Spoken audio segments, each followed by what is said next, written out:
Nze mbadde mu maaso g'abasumba naye sigwangako.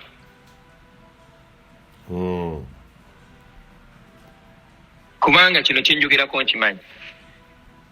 Ate nfukamidde ku mavivi gange ne nkaabirira Katonda ne mugamba Mukama Katonda wano mpiseewo ntya. Ogenda okulaba nga akuguliddewo. Ogenda okulaba nga mu maaso wali asuddewo akatambaala akeeru. N'okakwata n'osangula amaziga ne weeyongerayo. So tukomewa nga tonnasonga lu. Yes, yeah. Nga tonnaba kusonga lunwe mu Robert Kyagulanyi Ssentamu. Ku lw'okumugamba nti oyagala ayogere ku ky'Ebisiyaga aziifu takyogerangako. Omanyi bagamba balina amaaso naye tebakola ki? Tebalaba. Balina amatu naye tebawulira. Balina ennyindo naye tebawunyiriza. Ekyo yakyogerako dda. Abadde bamugoberera tubadde tukimanyi.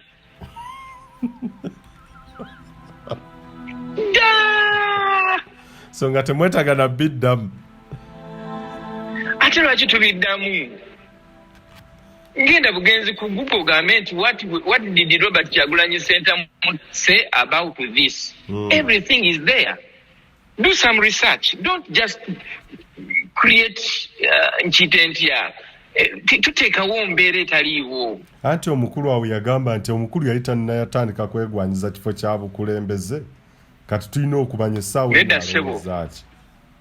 nedda ssebo omukulembeze si ono gwe tulabanga ali just ambitious. Omukulembeze nakugamba azaalibwa mukulembeze era byonna byakola bagamba gwe tulabangako omwana nga bagaha naye omwana oyo bannaye mujagujagu alabika mu maaso yajja kubeera bw'ati.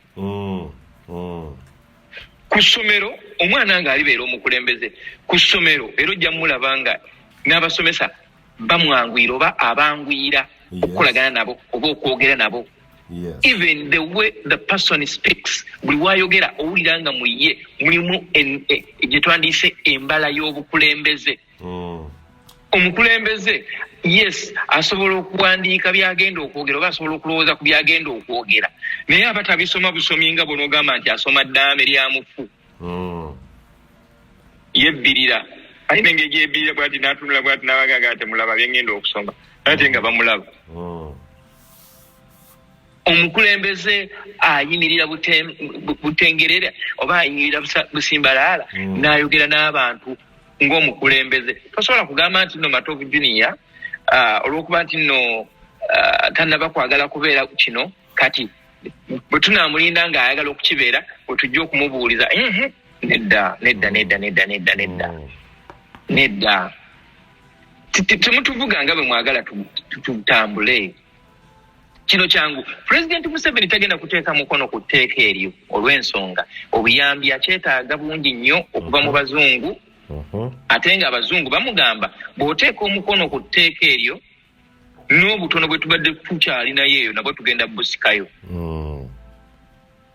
Aye no President Museveni yalozaako ku kiwandiise obukaawu bwabo balowooza okuba nti ayigganya bwe yagendako mu Amerika. Waliwo kasitole ke nafunako omanye eriyo zange nange zimpa. Baamanya nti agenda mu Amerika. Ne bamanya wooteri gy'alina okusulamu. Kaakati ono yali alina okubuukinga president w'alina okusula. Omanyi already abaamanyi program abaakimanyi president agenda kujja. Ne bakola prior arrangements, ne bakola advance team neetuuka ne bakola ki ne babuukinga. President amaze okusitula ave Uganda agenda mu Amerika. Ate tebaasazaamu reservation ku hoteri we yalina okusula. Buli we baatuukanga nga bonoga nti kati nga bonoga nti omanyi hoteri ez'omu nsi zino nungi nnyo ekigambo kyensobola okugamba.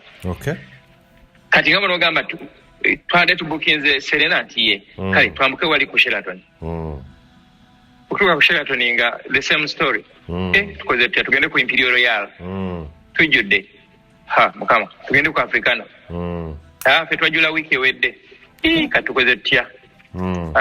Tugendewa. Kane batandika okufuluma kye twandiyise ekibuga. Tugende ku Serena y'ekigo. Yes. Tetulinaawo. Ne bamufunira kawandiise ka hoteli nga kali mu kyalo eyo. Era president eyo trip ye bwe yajja mu America teyagenda mu hoteli. In other words, yalemesebwa okufuna accommodation mu America because of that. Yakijjukira era ne abali ku tiimu y'ekintu ekyo bayinza okuba nga bakimanyi. Akimanyi bulungi. Yes. So amanyi kye kitegeeza okuteeka omukono gwe ku tteeka eryo. Abanga ye yennyini ekisooka abanga yejje mu bukulembeze bwa Uganda n'abeera nga takyasobola kubeera president, ekyo nkikugamba. Ekyokubiri, aba omukono ogumuliisa agutemyeko. Kyokka ate ng'enjala emuluma. Aba alinnye gye gava. Uganda y'enkya. Abalungi abali ku mukuto gwa Uganda y'enkya tubaaniriza nnyo nate mu podcast yaffe endala. Nze muzukulu wa Gabo nga Moses Wamala, mbeebaza okubeera nga mutuwa feedback ne response, nammwe abatuwa financial assistance mu abasalawo ne mutuwa ebirango bannange mwebale.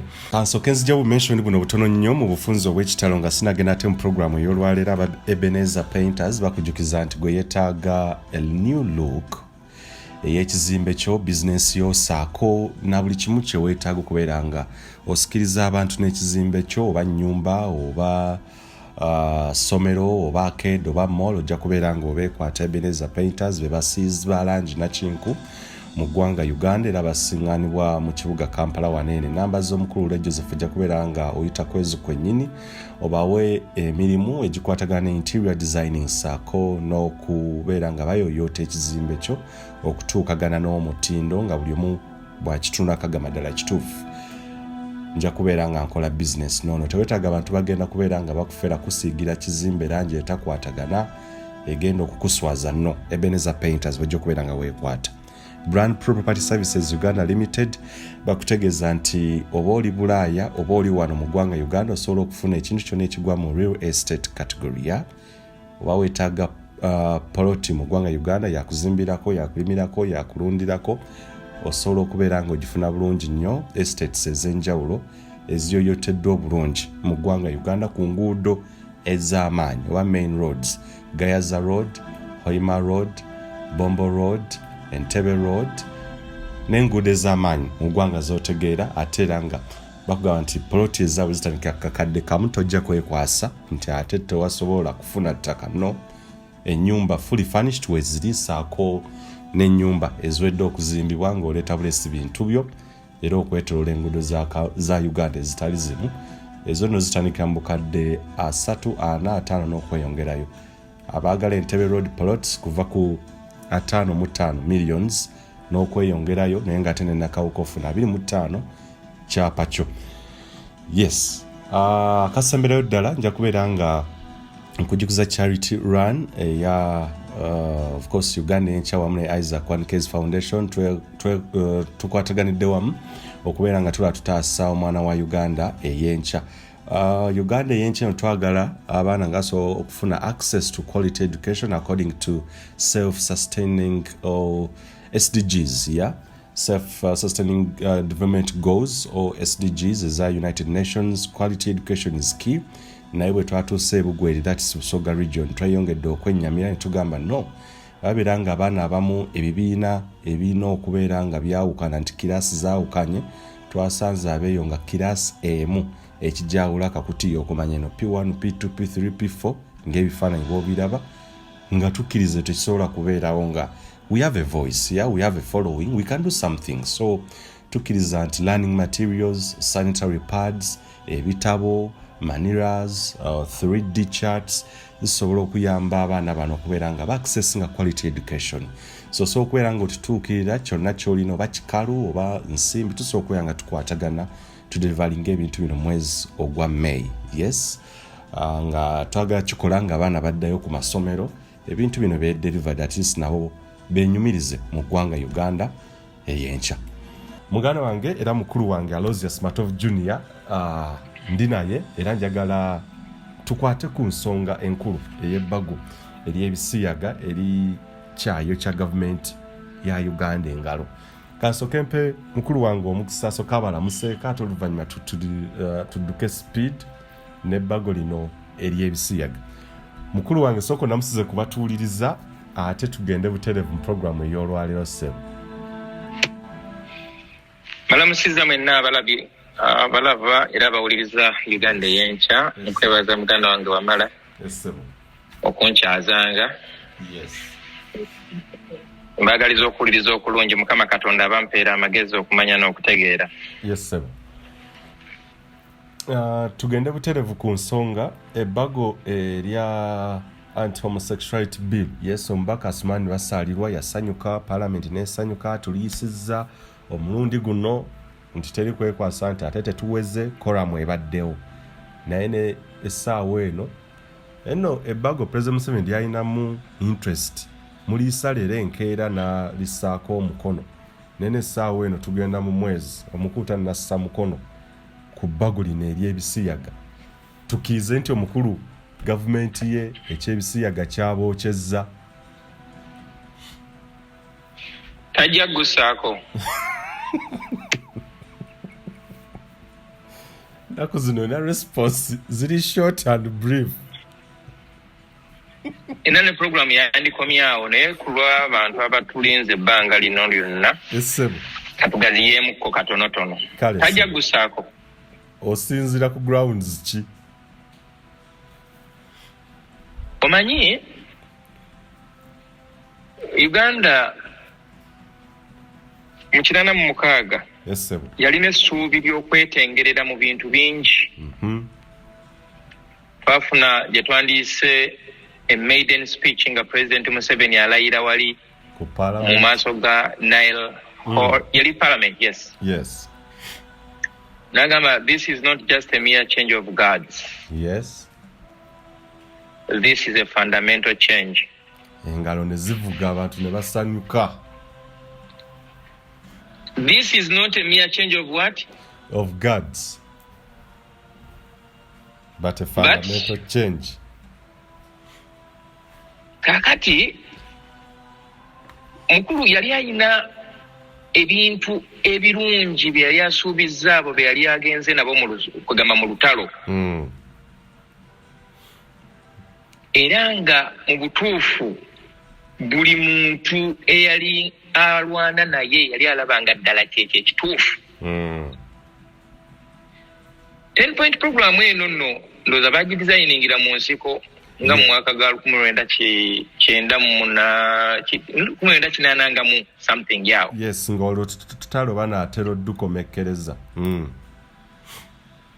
Kakati mu 10-point program, original 10-point program, ngenda zijabula mangu kubanze nasoma akatabo ka Museveni ke bayita Sowing the Mustard Seed, original version. Saawa eno okanoonya n'otakafuna. Newe bakuwa kakadde. Naye nze nkalina. Oh, okay. Democracy kintu ekyali ku mwanjo era nga ye number 1. Yes, sir. Mu democracy ye yali akulaga nti okulonda abantu beerondere omuntu gwe baagadde. Era omwo mwe mwali ne kyetwandiise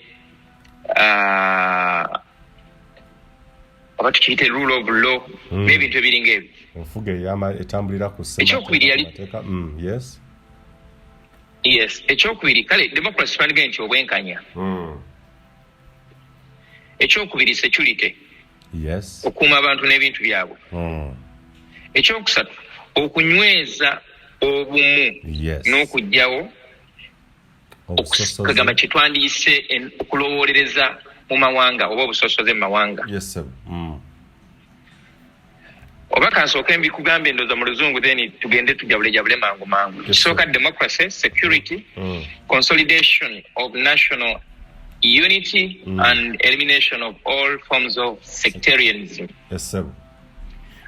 Ekyokuna defending and consolidating national independence. ekyokutaano, building an independent, integrated and self-sustaining national economy. Yes, sir. Ekyomukaaga, restoration and improvement of social services and the rehabilitation of the war-ravaged areas. Ekyomusanvu, elimination of corruption and misuse of power. Yes. Ekyomunaana, redressing errors that have resulted in the dislocation of sections of the population and improvement of others. Yes.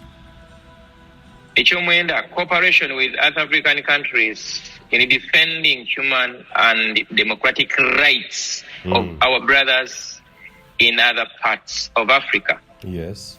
Regional cooperation regional.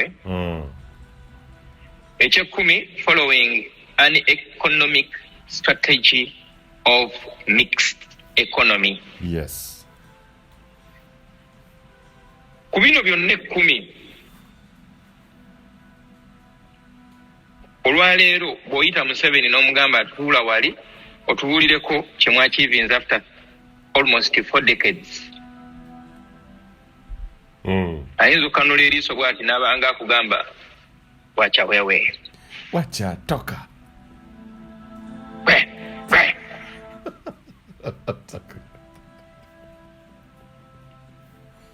Niwe sibiddamu bimenya kuba abantu babitegedde. Yes, tubimanye era tubitegeera. Yes, sir. Mubimanyi. Naye n'oyita Museveni n'omutuuza wali n'omugamba mukama wange ntugulire ku democracy.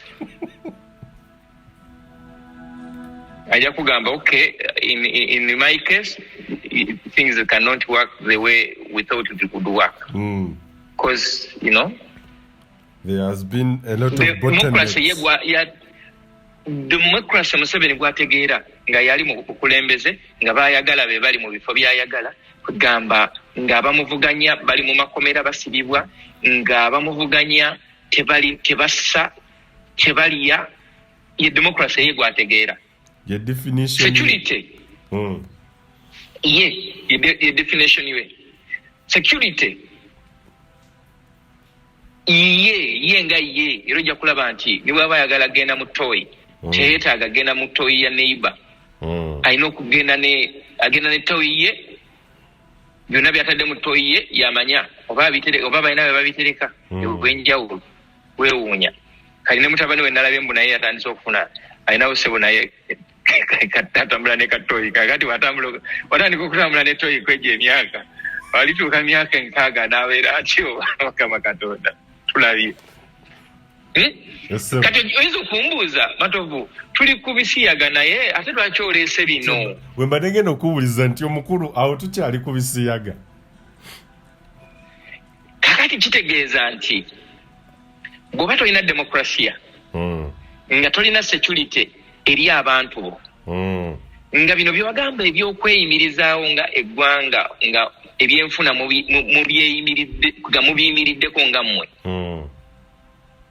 nga ekyo eliminating sectarianism n'okukonsolidating national unity gwe wennyini okiraze nti nno tekisoboka olw'ensonga nti nno gwe gw'oyagala era gw'olowoolezaamu era gw'okkiririzaamu ow'eggwanga lyo yalina okubeera mu bifo ebiri strategic. Njagala obale ebifo ebirimu ssente 6 mu Uganda olaba abantu ababirimu. Yes. Okitegeera? Era bava mu ggwanga ki? Otunule president's appointments zaakola naga nti eziri handpicked nti gundi mwagala wali gundi mwagala wali olabe bava mu ggwanga ki? Kakati building an independent, integrated and self-sustaining national economy kikulemye kuba kati olwaleero tetumanyi Uganda olwaleero tubuulire kubanga twasomera primary nga batugamba nti there are 4 cash crops in Uganda. Yes. Coffee, tea, tobacco, and cotton. Yes. Kati olwaleero obuuza omwana oba obuuza minister wa finance. Yeah, trade and industries, yes. What are the cash crops in Uganda? Ayinza okunula wansi nga asudde peeni naye ng'ekibuuzo kiri kiriya. Byonna bye yasangawo ebyali byetaaga okwongeramu embavu yattabitte olw'ensonga nti nno byali organized nnyo nga bwe bigendera ku mutindo ogwo kwe byali bitambulira abantu bali tebajja kumweguya. Oluvannyuma lw'ebbanga lye lyabasuubiza nti nno lyakomako ng'era libajja okukomako naye n'agenda ng'akyusa goalposts paka eno gye tuli. Eno tetwandituuseyo bwe tutyo. Ekyo kye kireetedde eggwanga lyaffe okuba nti terisobola kweyimirizaawo mu byansimbi ne kitegeeza nti tuba tulina okusabiriza eri abagaba obuyambi. Kati kantandikiraawo. Abagaba obuyambi nga tutwala essente nga bono gamba nti essente zigenda okugulira abantu eddagala ly'ensiri, essente zigenda okugulira abantu eddagala ly'omusujja kale oba eddagala lya siriimu, eddagala lya okugema abaana, eddagala lya kansa, eddagala ly'endwadde zonna z'oyinza okugamba nti no ezisinga okutigomya bannayuganda ziva bweru wa Uganda. Naye ssente ezo tebazituwa nga batugamba nti mu promotinge homosexuality oba lesbianism. Sirowooza nti no condition ejjirako nga baga nti zino ssente tuzibawadde zigenda okulwanyisa mukenenya naye mulina okumakinga sure nti topics za homosexuality bazisomesa mu masomero okuva mu primary paka. Sirowooza nti no those conditions zibeerawo. What are the conditions? Exercise democracy in your country. Ekiri mu 10-point program yaabwe. Respect human rights in your country. Wamala wakati wange naawe nze ndi mulwanirizi wa ddembe. I am an activist.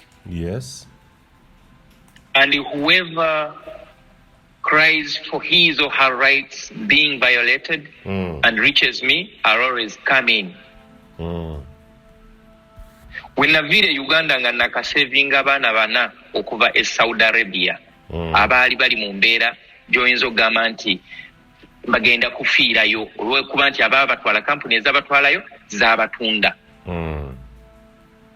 Wamala nakozesanga simu yange ku WhatsApp nempeereza audio Omuwarabu oba message empandiike ne mugamba nti if you don't release that girl between this time and this time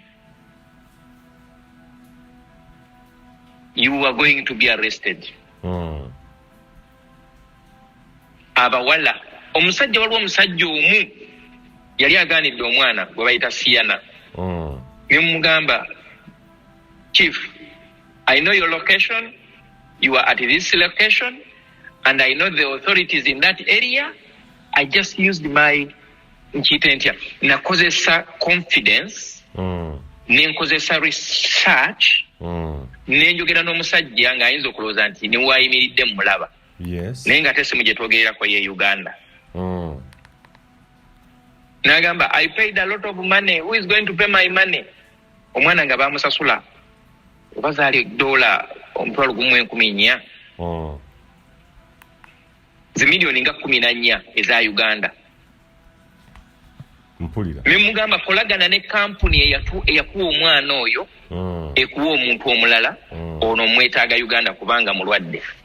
Finally omuwala yatutuukako ndowooza zaali ennaku z'omwezi obanga zaali nga 4 oba 3 Juni. Mwezi gwa Juni ogwo nentandika kugundi endala ku kozere endala era waliwo omulala bamuyitanga Harriet bangi bana. In fact ababiri bagenda okuvaayo nga maze kutuuka wano. Kumu yavaayo nga 4 August. So nnwanirira eddembe ly'abaana oba ery'Abannayuganda oba nnwanirira eddembe lyoyo eriba lityoboddwa okusinziira ku ye bw'awulira. Lwaki nkugambye nti Museveni tagenda kuteeka mukono ku tteeka eryo? kubanga ekisooka eggwanga lyavu ate nnyo. Essente z'abasajja bano abatugabirira oba abagaba obuyambi azeetaaga okusinga ne bwe yeetaaga obukulembeze bw'alimu. Wangi taata akukanzire musikawidde bulungi nnyo. Essente ez'abagabirizi b'obuyambi azeetaaga nnyo n'okusinga entebe gy'atuddemu.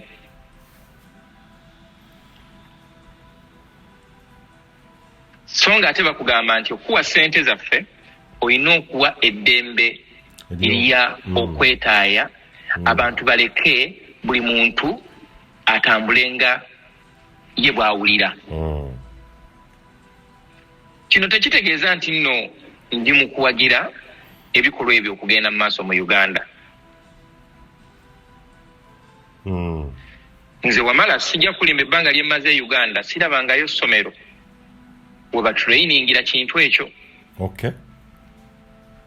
Sirirabangayo nga banoga nti kati lino essomero liri kurutinga naye nga litraininga. Kyembadde mpulira nti omusajja oba omukazi ayonoonya omwana oba yayonoona omwana ng'abadde akola bw'ati ne bw'ati. Yes. Era ekifaanagana n'omukazi oba omusajja ayinza okurepinga akaana akatanneetuuka n'akalwaza ng'akafudde omukazi. Yes. Tutegeeragana. It is nga bano gamba nti kintu kya mpisa. It is something that people can deal with as a moral challenge. Nti whoever is facing that kind of life should not at any one time injure any other person. Yes. Obokitegeera.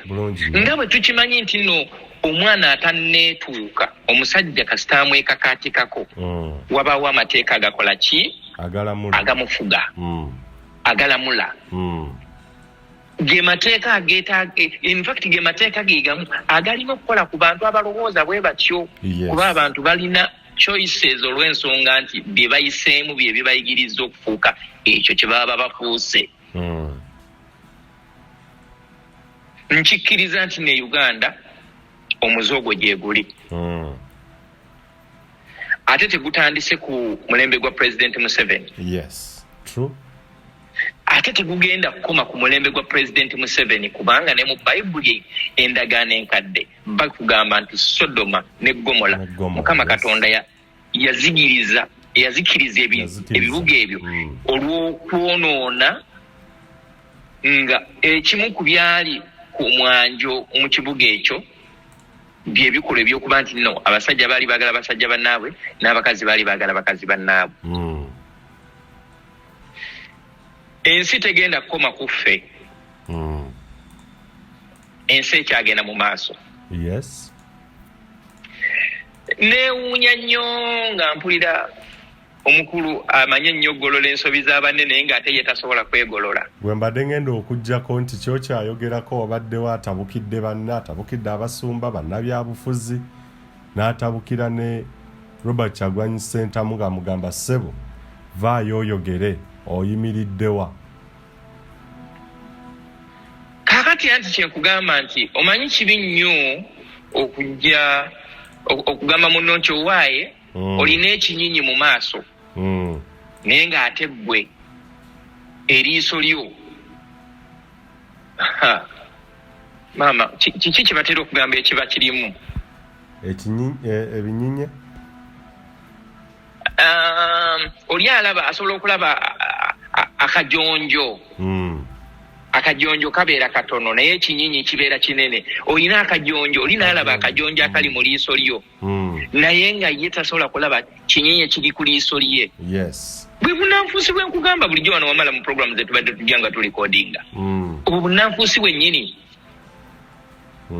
Ye bwe bamugamba nti omukazi gw'olina muli mu kikola kya bwenzi takiraba era akiyitako era ne verses n'azikola ki n'azibuuka n'avaawo n'akugamba Robert Kayanja njagala oveeyo oyogere ku kino oyogera osimayo osabira abantu ne bawona okola bwoti. In fact nalaba program yammwe ne one case Isaac. Yes. N'agamba nti yeewuunya omusumba ayinza ate okwambalira omusumba gwategedde nti musumba yafukibwako n'amafuta. Kati simanyi oba mu Bayibuli Bible yegamba never touch the anointed. Yes. The anointed. Anointed one, yeah. Yeah. Kakati nebuuza nti kati bw'obanga wetwala okubeera nti oli anointed. Nga waliwo n'omulala ali anointed. Kati gwe olina okumutaakinga olw'okuba nti no nawe oli anointed.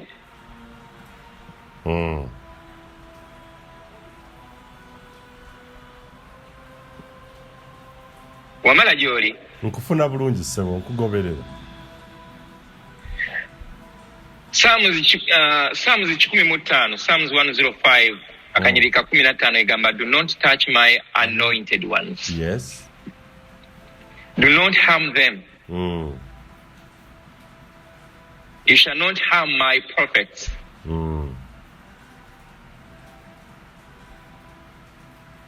Okay? Yes. So ne mu Chronicles 16:22 eddamu n'ekikkaatiriza. Kakati n'owulira omusumba nga ayambalidde musumba munne. Nawulira ennaku nga Kayanja ali ku microphone agezaako okusiiga ekifaananyi damage emuteereddwako emyaka n'emyaka n'engeri gy'abadde ayita mu kye twandiyise okutulugunyizibwa mu ngeri emu oba endala. Nekinkwatako ng'omuzadde, nekinkwatako ng'omuntu. Kubanga omukulu yasinzira Canaan n'alagira. N'oli naye n'ayogera n'agamba nti yeebaza mukyala we ayimiridde naye ebbanga lyonna. Yes. Mumbeera nga bwe badde eryawo. Sima wagoberera akatambi ako. Yes, lagundi yonna. Nenze nzijukira nti he put everything right. Yes. This is the time for us to ask for the same. Omukulu naye atuyambe aveeyo yenenyeze ensi atugambe nti kyalimu ekyobwenzi naye akyenenyeza. Era atuyambe abuulirire n'abakazi abatali ngamentya abakyala bambi oba oliawo abaagala okuyingira amaka g'abakyala abafumbo bageewalire ddala bafukamire basabe Katonda asobole okubawa abaami baabwe abataliiko kuvuganya. Yeetonde yenenyeze Katonda ajja kumusonyiwa ne bannayuganda bajja kumusonyiwa. Olw'okuba ayagala okuyisaawo ebyobufuzi ku katuuti ate nga yagamba nti tayagala byabufuzi mu 2020 Novemba 2020 awo yagala tayagala byabufuzi ku kituuti naye ate ye abeera abyogerako n'aleeta Kyagulanyi Sentamu Robert my president naye aveeyo abyogereko. Lwaki tomuyita kwogera ku bwenzi? Yes. Kubanga with the all due respect gwosobola okwebuuzaako nti why okikoze otya okubeera ne mukyala wo mu kusoomoozebwa kujjoyitamu mu byobufuzi n'omuntu nga celebrity as an artist okikoze otya? Naye ayagala gyayogere ku by'ekisiyaga byatalinaako any attachment apart from the leadership perspective. Yes.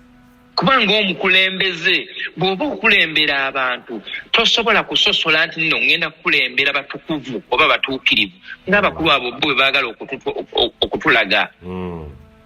omanyi kibi nnyo okwefuula omutuukirivu naye ng'oli ku nsi. Wano ku nsi tewaliwo mutuukirivu, ne Bayibuli ekyogera. The righteous is not here. Ndoza kye yali ayagala apronouncing, yali amwagaza pronouncing nti gwenga anoonye ekifo ky'obukulembeze. Where do you stand? What do you say? Because this is evil. Ne Bayibuli abasiyazi like yabazikiriza Sodom and Gomorrah ekibuga. Anti kakati shoyino ekyo nga tonnaba kibuuza Kyagulanyi Ssentamu sooka otuweere microphone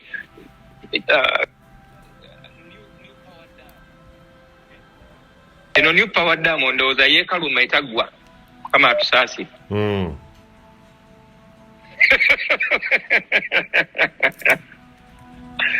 Sebo nga tonnaba kugamba Robert Kyagulanyi Ssentamu kujja abeeyo ayogere ku Kyabisiyaga, sooka oleete new power dam ogiwe microphone ogigambe Sebo yogera eri ensi emanye wa wooyimiridde ku kigambo ky'Ebisiyaga.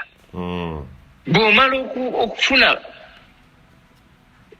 gye twandiyise testimony eyo ogaye nti mutegedde wenyimiridde nti ye kakati n'omukulu ow'Emagere naye ayagala bukulembeze naye ajja atubuulire wa waayimiridde. Naye kino nkikugamba ebyobufuzi bwe biyingira mu masinzizo, nakugamba nti omuntu yenna ayita erinnya lya Yesu abeera ne tiketi emusobozesa n'okukola ebyamagero olw'ensonga nti ekikola ebyamagero manyi bayirawo omuntu okureceiving ekyamagero ateekwa okuba nga 100% alina kye bayita okukkiriza. Kati n'ono ayita erinnya lya Yesu kimwanguyira. Nze mbadde n'abasumba bangi abasuula abantu ebigo ne bansabira naye nze sigwangako. Olina bubeezi mputtu nga lwaki togwa olinga Isaac one case yaŋŋamba yeekwata ku nkondo omusumba n'amusambasamba n'akola atya n'agaana. Nze mbadde mu maaso g'abasumba naye sigwangako.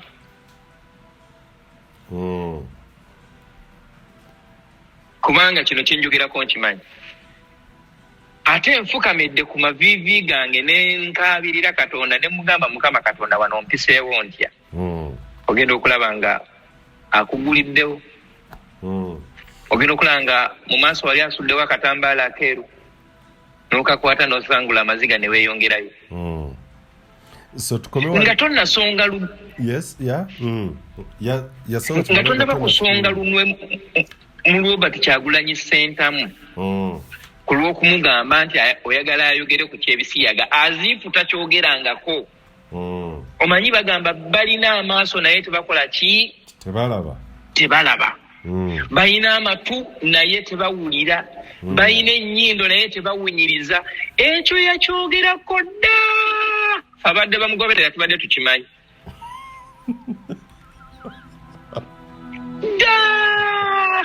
So nga temwetaga na biddamu. Ate lwaki tubiddamu?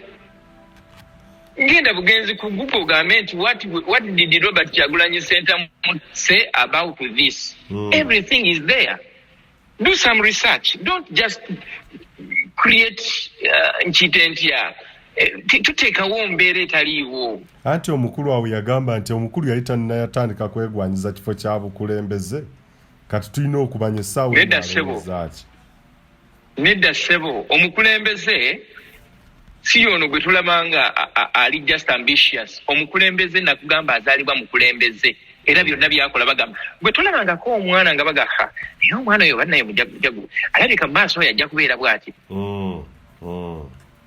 Ku ssomero omwana nga alibeera omukulembeze ku ssomero era ojja mulabanga n'abasomesa bamwanguyira oba abanguyira okukolagana nabo oba okwogera nabo. Even the way the person speaks, buli wayogera owulira nga mu ye mulimu gye twandiyise embala y'obukulembeze. Omukulembeze yes asobola okuwandiika byagenda okwogera oba asobola okulowooza ku byagenda okwogera naye aba tabisoma busomi nga bonogamba nti asoma ddaame lya mufu. yebbirira alina engeri yebbirira bwati n'atunula bwati n'abagaaga ate mulaba byengenda okusoma ate nga bamulaba. Omukulembeze ayimirira butengerera oba ayimirira busimbalaala n'ayogera n'abantu ng'omukulembeze. Tosobola kugamba nti nno Matovu Jnr olw'okuba nti nno tannaba kwagala kubeera kino kati bwe tunaamulinda ng'ayagala okukibeera bwe tujja okumubuuliza nedda. Temutuvuga nga bwe mwagala tutambule. Kino kyangu President Museveni tagenda kuteeka mukono ku tteeka eryo olw'ensonga obuyambi akyetaaga bungi nnyo okuva mu bazungu. Ate nga abazungu bamugamba bw'oteeka omukono ku tteeka eryo n'obutono bwe tubadde tukyalinayo eyo nabwo tugenda busikayo. Aye no President Museveni yalozaako ku kiwandiise obukaawu bwabo balowooza okuba nti ayigganya bwe yagendako mu Amerika. Waliwo kasitole ke nafunako omanye eriyo zange nange zimpa. Baamanya nti agenda mu Amerika. Ne bamanya wooteri gy'alina okusulamu. Kaakati ono yali alina okubuukinga president w'alina okusula. Omanyi already abaamanyi program abaakimanyi president agenda kujja. Ne bakola prior arrangements, ne bakola advance team neetuuka, ne bakola ki ne babuukinga. President yamaze okusitula ave Uganda agenda mu Amerika. Ate tebaasazaamu reservation ku hoteri we yalina okusula. Buli we baatuukanga nga bonoga nti omanyi hoteri ez'omu nsi zino nnungi nnyo ekigambo kyensobola okugamba. Kati nga bonoga twade tubukinze Serena nti ye kale twambuke wali ku Sheraton. Okutuuka ku Sheraton nga the same story. Tukoze tutya tugende ku Imperial Royal. Tujjudde. Mukama tugende ku Africana. Ffe twajula wiiki ewedde. Kati tukoze tutya. Tugendewa. Kati batandika okufuluma kye twandiyise ekibuga. Tugende ku Serena y'ekigo. Yes. Tetulinaawo. Ne bamufunira kawandiise ka hoteri nga kali mu kyalo eyo. Era president eyo trip ye bwe yajja mu Amerika teyagenda mu hoteri.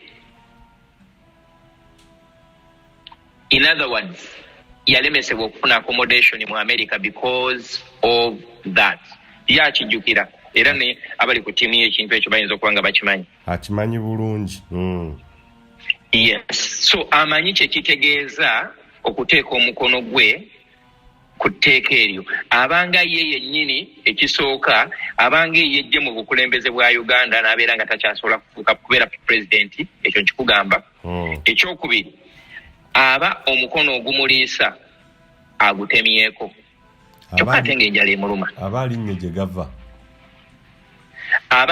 gava. So kati kitegeeza nti bino byonna ebya kokasi simanyi bagenze mu kokasi bakwatagane bakole batya. Ebyo byonna byakwefumba byakubuzabuza. Mu kokasi bajja gendayo. Bajja kugendayo ne bagenda kugendayo abagambe. Kikyo kati gwe babuuze nti president yeetaaga okuyita kokasi. Agenda okusayininga etteeka. Ate yeetaaga era si bwe kibadde. Abadde abayita even nga debate ekyagenda mu maaso. Ng'ayagala okumanya ebirowoozo byabwe. Yes. Era n'abagamba position yaffe ku kino eri bweti. Mulonde bwe muti.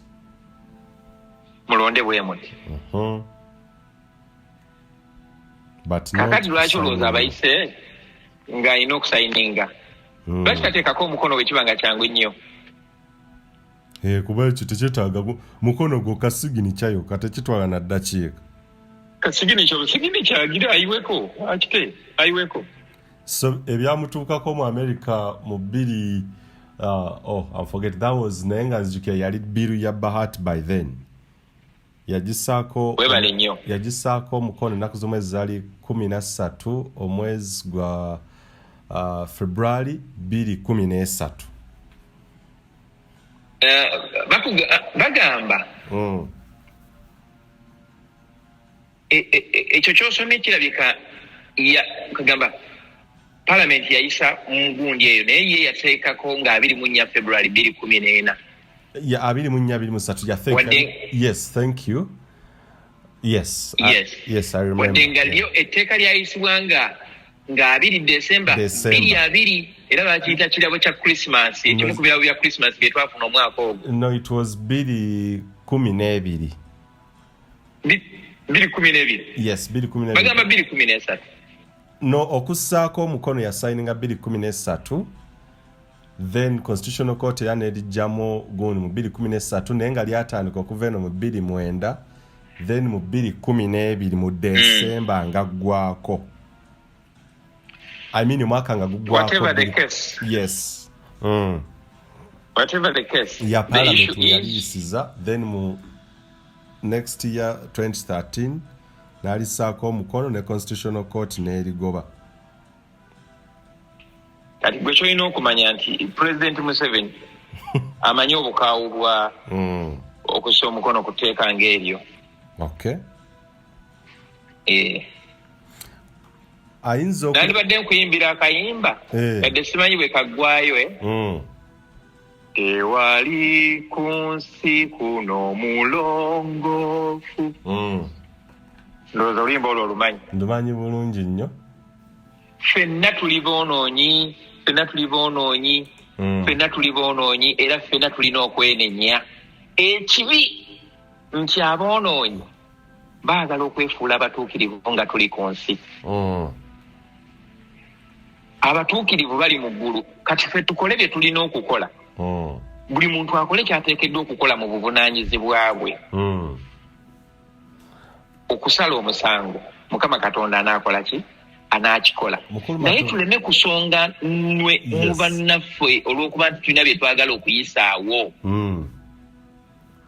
Mukulu Matovu ye gundi yange. Bannayuganda bagobera omukutu guno bakwagalako nnyo ekyokukwotinga ebyawandiikibwa era bakwebaza nnyo naye oli ayinza okwebuza nti yes mu Bayibuli Mukama yazikiriza ekibuga Sodoma ne Gomora era abasiyazi battibwa buttibwa era ne mu Bayibuli ekyandika sikijjukira bulungi. However, abamu bagamba nti tebandittiddwa bwe tubeera nga tugoberera ddala kituufu ebyawandiikibwa nga ne Bayibuli nga tugigoberera. To your own understanding, abasiyazi bandittiddwa, what would be the judgment? Kuba abamu bagamba neteeka ino the punishment is very light. Bayibuli Mukama waffe Yesu Kristo bwe yajja yagamba sinze kubasalira musango. Yes. Era sinze kukyusa mateeka gammwe, amateeka ga Musa. Okitegeera? Yes. Kati ekyo kitegeeza nti amateeka gonna bali ge baali beesigamako nti n'abasajja abaagala abasajja bannaabwe baakuttibwanga. Agasinga gonna mu ndagaano enkadde mwegali weeyolo ne mu ndagaano empya nsuubira nayo gayinza okuba nga gyegali. Naye ekisinga obukulu mu nsonga eno nti bwe tutunuulira kye bayita human rights, kye twandiyise eddembe ly'obuntu ne kye twandiyise like okusonyiwa oba okwenenya oba okwonoona bakiyite like a sin oba ekibi, ojja kwesanga nga amateeka omanyi Bayibuli eno it is a double-edged sword. Yes.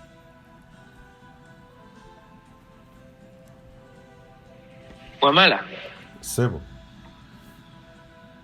omuntu singa ali enguzi ne bakusalira omusango n'ogenda kalabba n'ofa naye nga bakusalidde omusango ng'asaze omusango alidde enguzi bwe basalidde omusango kiba kitegeeza nti omusango waguzza ekikuba mubaddewo ekiwakati wabaddewo ebibadde bitatambudde bulungi wabaddewo obutali bwenkanya kakati bw'obanga tonnasobola kulwanyisa butali bwenkanya kuva mu society bw'obanga tonnalwanyisa nguzi kuva mu society bw'obanga tonnalwanyisa omanyi tulina okusooka okumanya nti omuntu ono gwe bagambye nti nno yeetabye mu bikolwa ebyokwegatta n'omuntu gwafaanagana naye one osooka weebuuze bw'abeera mayina oba bw'abeera mwana muto oba bw'abeera muvubuka azininga bw'olaba bakampasa kiki ekimusindiikirizaayo there is always that push factor nze nyina abaana nalinga mbalaba nga mulenzi naye ng'alinga muwala nga n'amabeere agayina ng'alinga muwala ng'era ne bw'aba nga asala enviiri ayina engeri gy'azisalamu nga muwala tozira kulaba abasajja abazina amazina nga naye balinga bakazi yes bangi nnyo nga kyekikula kye nga teyeekoza bwekoza naye nga kyekikula kye okimanyi nti abamu oba abasinga ku bo balina characteristics z'okuba nti nno bwe babeera basajja tebaagala bakazi nga bw'atyo bwe yazaalibwa yes okimanyi nti waliwo abaana abazaalibwa nga teboogera bakasiru lwaki tebattibwa olw'ensonga nti kuba azaalibwa n'obulemu and that is not evil Mwami Matovu. That might be a disability. Is homosexuality or being gay a disability? I don't want to be an advocate for homosexuality or lesbianism. Yeah. I want to look at it at any angle of human rights. Kubanga, I am not. I am not. But I would not witness a person ngali mukubwa mayinja because asangiddwa nga tugeze omanyi bannayuganda tulina akajanja ku bintu ebimu kali omanyi attention yabadde nnene nnyo nga bagitadde ku kintu ekyo naye kankubuuze do you think ebisinga okubeera ebizibu bya Uganda kyekyo ekiyinza okubeera nga si kyekimu ku ebyo but we need to preserve our culture and morals and if we let it go we degrade the next generations nzikiriza bwe tutakikwata kati nga bukyali yes it might be a problem however much kibaddewo ebbanga ddene ebizibu tulina bingi naye n'okutaasa eggwanga Uganda ery'enkya nagwo mulimu gwaffe bwe tutakikola kigenda fuuka ekizibu eky'amaanyi tulabike nga Sodomu ne Gomora ng'ate tuga nti teri agenda Sodoma ne Gomora tejja kudda. Mwami Matovu bw'oyogera ssebo Katonda omulaba togamba agenda kuweereza Jesus omulaba oba agenda kuweerezayo omulala okufiirira ebibi byaffe atali Jesus. Nedda ssebo. We are just waiting for the time to account for what we have done here. Tewagenda kuddamu kusaanyaawo nsi mulundi gwakubiri ekyo Mukama Katonda yakigamba Nuwa. Oba oyonoonya otya oba oyonoonya otya yakuteerawo windo y'okwenenya nga tonnafa. What a loving God. Nti n'omubbi bwe yali ng'ali ku musalaba ne Kristo eyali ku mukono ogwa ddyo yamugamba nti Kristo nzijukiranga ng'otuuse mu bwakabaka bwe obw'omu ggulu. Omubbi nga bamukomeredde ku musaalaba, ng'ekimukomereza ku musaalaba bwali bubbi, yalokokera ku musaalaba, n'amugamba nti lwaki omwogerera bw'otyo nga talina musango, olwayogera ne mubbi munne yali ku mukono ogwa kkono. Ffe nno kitugwanidde olw'ensonga nti nno twabba, tunenyezebwa, naye ye talina musango. Kristo nzijukira ng'otuuse mu bwakabaka bwe obw'omu ggulu. Ne Mukama Katonda Yesu teyali mulyaza amaanya, n'amuweerawo reward, n'amugamba nkulayirira onoobeera nange mu nnimiro ya kitange. On that day. Kati obwamalaaya, omusajja okwenda ku mukazi, tosobola kuŋŋamba nti nno ekyo kiri yaddeko. Byonna bibi. Nga nakyo Bayibuli ekigaana. Tewaliyo kibi kinene kusinga ku kibi kirala. Obwenzi bwenkanankana, obwenzi nga banoga nti nno omukazi kasita ayenda ku musajja, ekyo ekibi kyenkanankana ne kino ky'ogambye omusajja agenze ku musajja munne. Teriyo minzaana epima nti kino kigezze nnyo, anti ono bamusse, anti ono aggyewo obulamu. Ekibi kiba kibi. But Mwami Matovu, yes, actually byonna biba bibi, but lwaki abamu ensangi zino ebisiyaga actually world over babitwala as a human right? Kuba oli mulwanizi wa ddembe ly'abuntu. Is it a human right?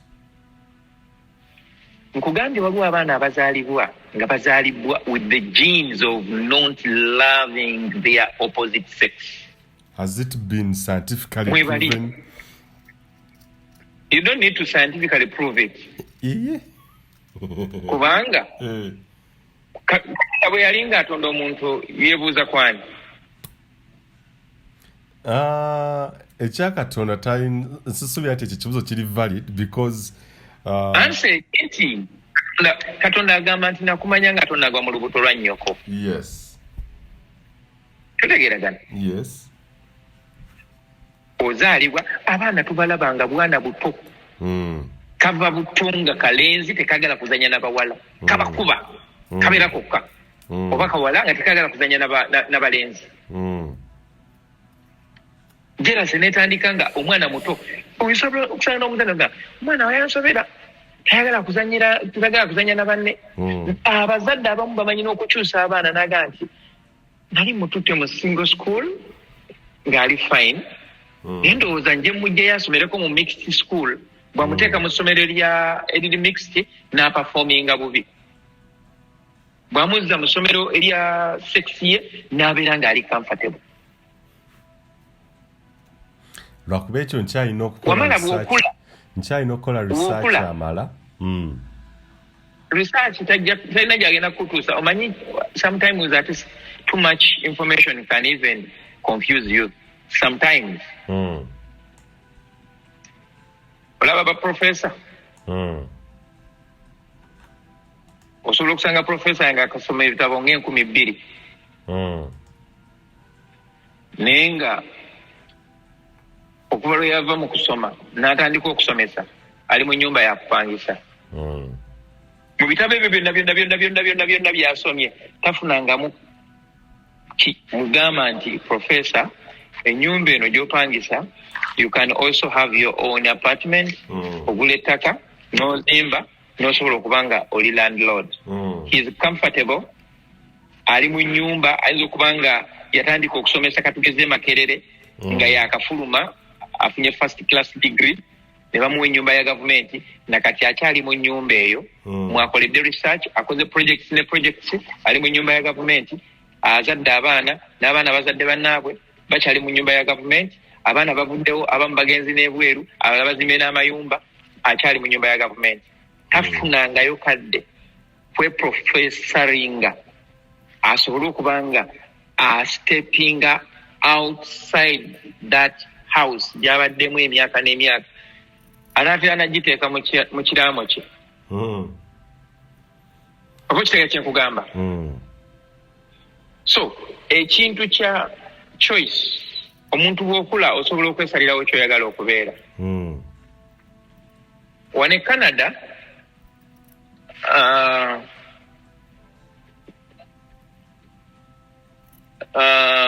Trudy ayinamu oba mutabani we oba muwala we oza mutabani we yeekyusa n'aba mu sex emu nadda mu sex gy'ataazaalibwamu. oba okitegeera? Yes. Naye ekyo n'omala okikola mu Uganda, omuntu n'akyusa obutonde bwe n'abeera nga abadde omusajja afuuse omukazi. Olw'ensonga nti nno si bya buwangwa byaffe. Yes. Oyinza n'okwesanga ng'abantu ku kyalo bakugobyeko.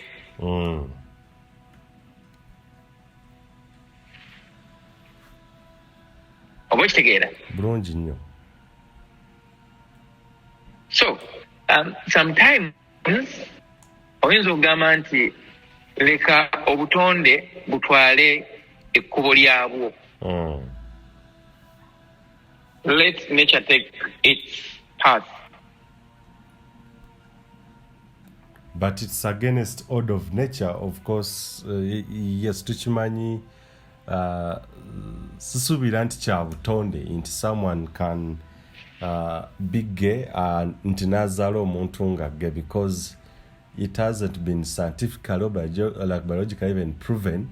Nkyakaayana nnyo n'abantu abennyini abazungu nti to prove to me nti this one yazaala omwana nga gay, ono yali gay n'azaala gay.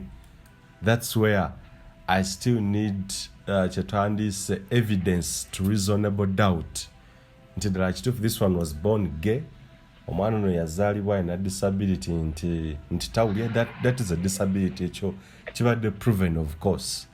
Oba olina okugenda to the nerves, biki byonna byonna omanyi cycle gy'oyinza oprovingiramu ekyo. Naye mixed reactions nkyazisanga nnyo ku ekyoproving omuntu nti one can change the order of nature nga si kuba kati osoma Bible naki kiba ki egyo si mizimu, isn't it demonic?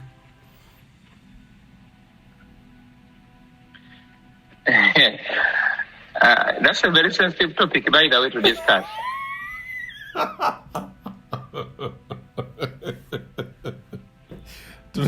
Tutandikirawo olulala. Because osoma Bible, I don't think nti sinnagwa ku research paper yonna oba white paper nti ino omusajja gipresentinze nti this population of America, it has been proven by the doctors nti so and so gave birth to a gay gave birth to a gay. Nkyalinda okulaba research paper era bwe ndigifuna ndikugamba Matovu Jnr. But I was waiting. Challenge kugundi topics ingezo sometimes when you're discussing about them, you are touching someone's life. Yes. You are like, you know, when you're here in Canada, you learn or you are taught to respect someone's privacy or life.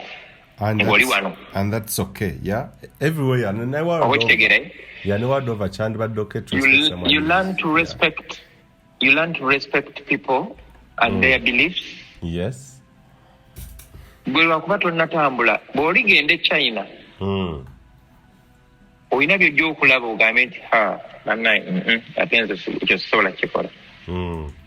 Ate bw'oligenda e India eyo nayo balina ebintu byabwe ebirala. Oba okitegeera? What you should know, nze munnange kati kakubuleko kasitole kamu oba bubiri. But it's all about the same thing. Nze nali nkwaniddwako musajja munnange ku mukutu nga nkyali e Uganda. kugundi ku Facebook okwo nakuweereza message nakubuulira nga bwawulira kugwe nakuwaana nakubuulira byagenda okukolera oba kitegeera naye sirina gwe navuma sirina gwe nawemula sirina gwe nalaga mbeera nga bonogamba nti kagamba nga bonogamba nti kyayogedde kimpawaazizza nnyo amatu ate atalimu abatali babiri abatali basatu abatali bataano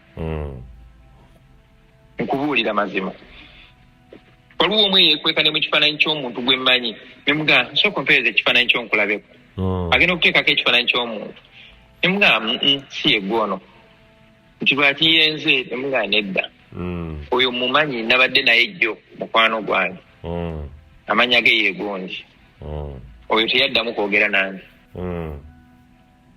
so buli muntu alina engeri gy'awulirira emirembe mu kusalawo kwe okwassociatinga n'omuntu yenna gw'ayagadde okwogera naye oba gw'ayagadde okubeera naye kweyo ekintu ekiyinza okukwennyamiza ate weewuunya ennyo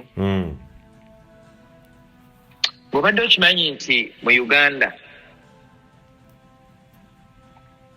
abasajja abaagala basajja bannaabwe ono percentage basinga mu west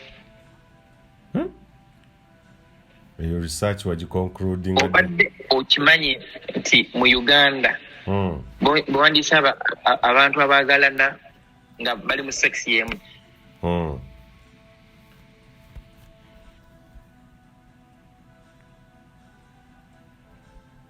eyo nsobola n'okukuwa ekirala nkuwe homework gwogenda okola research bw'oba oyagala okukola research gwegenda mu bibiina bino ebikola ku like ebibiina ebirwanyisa obulwadde bwa mukenenya because babeera ne information eyo babeera ne data yes era obadde okimanyi nti mu Uganda kye bayita commercial sex work abasinga omwettanira oba abasinga okumubeeramu era bali mu west mpulira bibyo ssebo waliwo ekisaawe bakiŋŋamba kiri Mbarara abaana as early as 15 years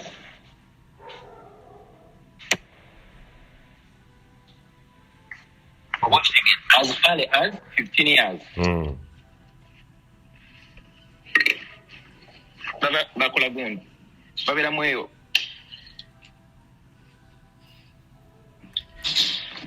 just a second as early as 15 years beetunda oba kitegeera yes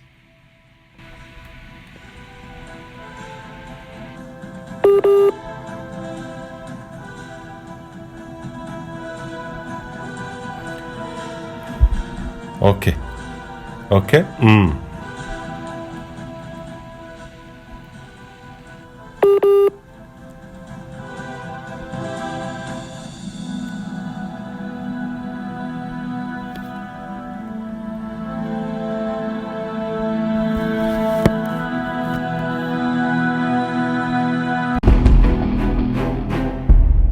Uganda eyenkya